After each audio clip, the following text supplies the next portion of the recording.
Why you instantly forget your dreams.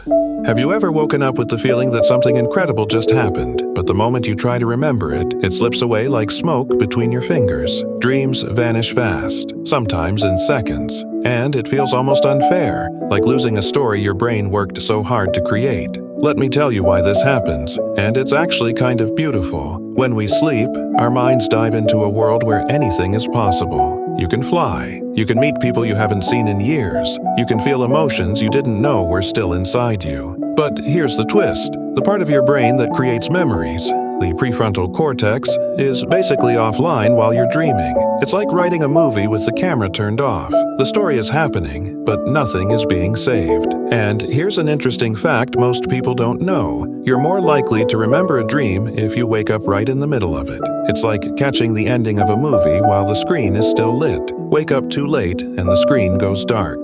During our deepest dreaming stage, called REM sleep, our brain releases almost no norepinephrine, a chemical that helps lock memories in place. With almost none of it around, dreams just fade. Not because they don't matter, but because your brain isn't built to store them. But here's something even more fascinating: how blind people dream.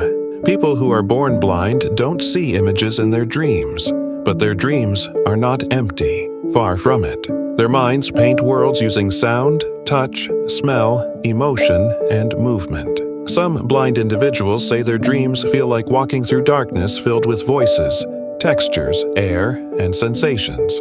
A different kind of vivid. And people who became blind later in life? They often still see images in their dreams, memories of sight their brain never forgot. This is the amazing part. Everyone dreams.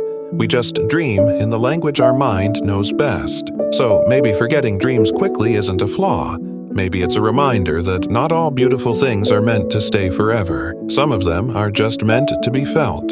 But maybe this is the part that hits hardest. Our dreams disappear fast, yet the feelings they give us often stay. Ever wake up peaceful, or uneasy, or inspired? That's your mind remembering the emotion, even when the story is gone. So here's a little advice. If you want to hold on to your dreams longer, keep a notebook beside your bed. Write down anything you remember the moment you wake up, even a single image, word, or feeling. It trains your mind to catch the dreams before they fade. Dreams may vanish, but they're never wasted. They tell us something, even if we can't always recall the words.